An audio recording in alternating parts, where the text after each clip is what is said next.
भवरोग भवाय उग्राय।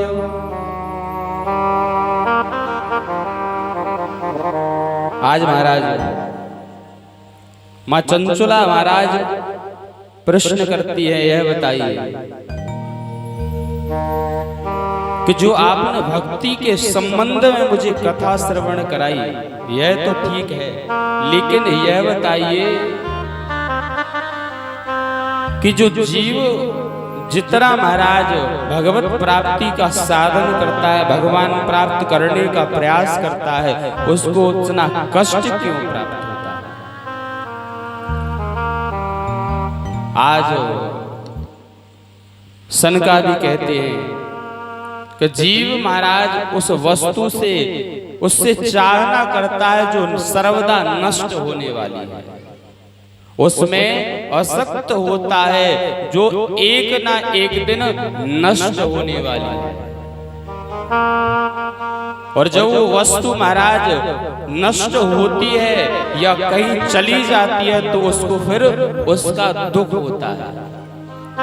सत्वं देवाय योगाय,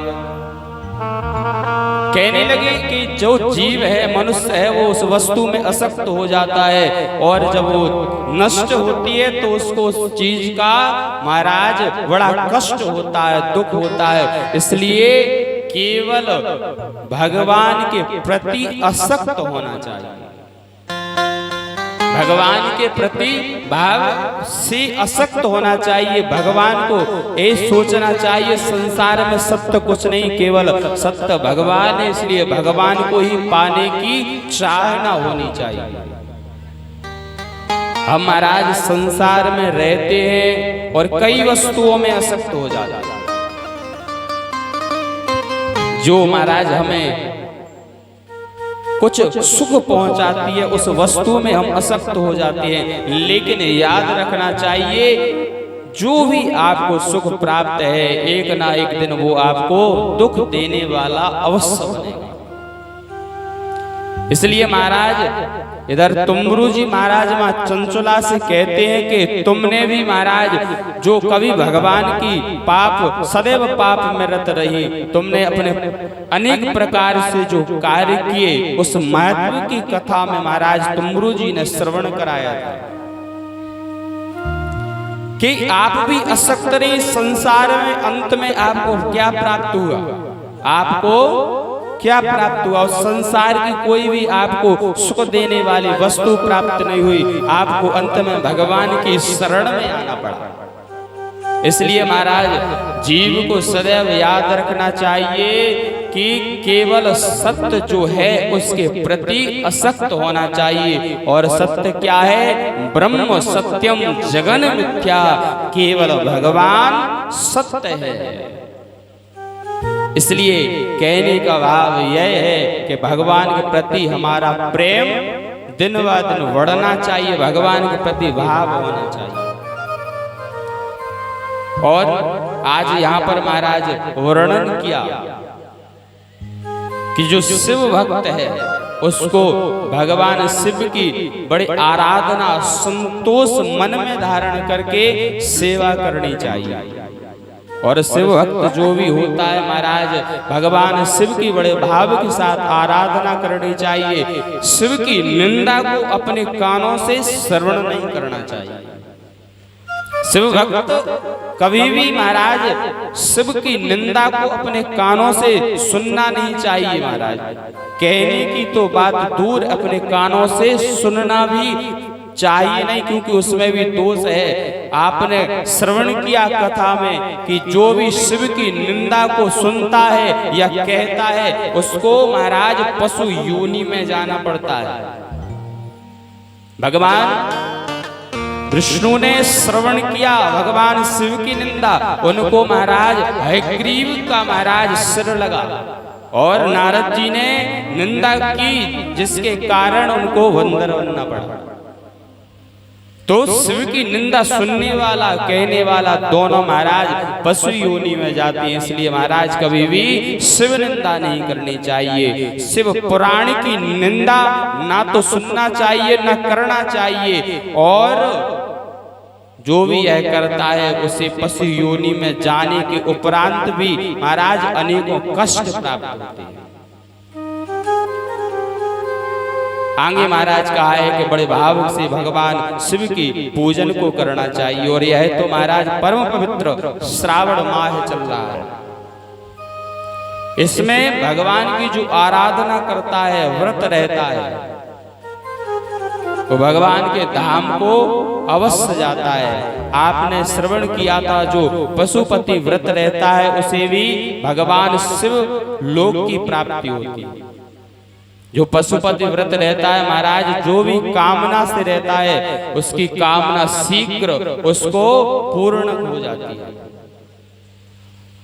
यहाँ पर कौन कौन व्रत रहता है भगवान शंकर जी के? हाथ खड़े करो।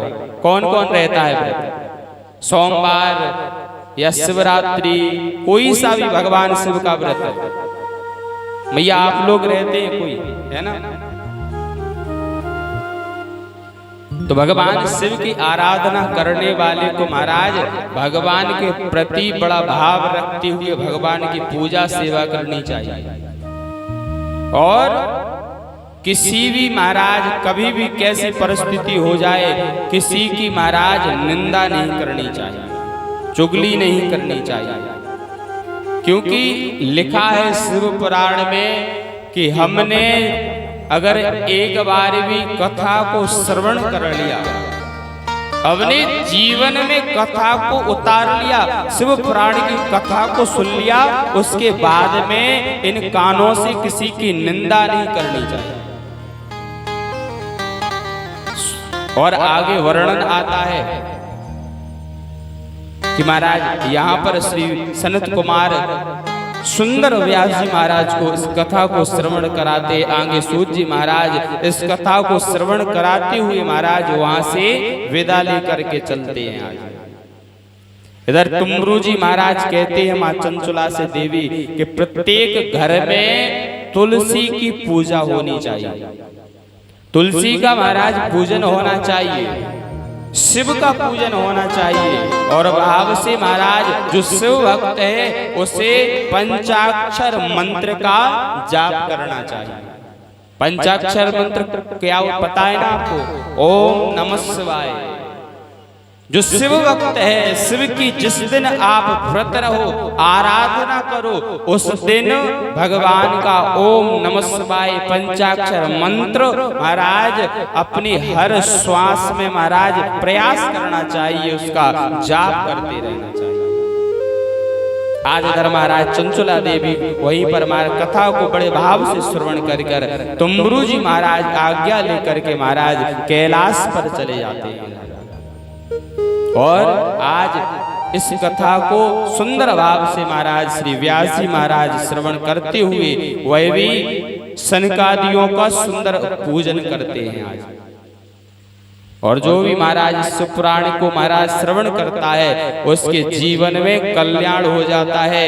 और स्कंद पुराण में वर्णन आता है कि जो जीव इसको श्रवण करता है उसके 7 पीढ़ी अन्य पुराणों से महाराज मुक्त होती है, लेकिन शिव पुराण को सुनने से 61 पीढ़ियों का उद्धार हो जाता है। बड़ी महिमा है शिव पुराण की महाराज। इस प्रकार महाराज आज इस शिव महापुराण की कथा को यहीं पर विश्राम करते हुए आज भगवान का हरिनाम संकीर्तन करेंगे सभी। उसके उपरांत में आगे की जो भी कार्य है वह करेंगे सभी। बोले शंकर भगवान की जय हो। बोले पुराण पुरुषोत्तम भगवान की जय हो।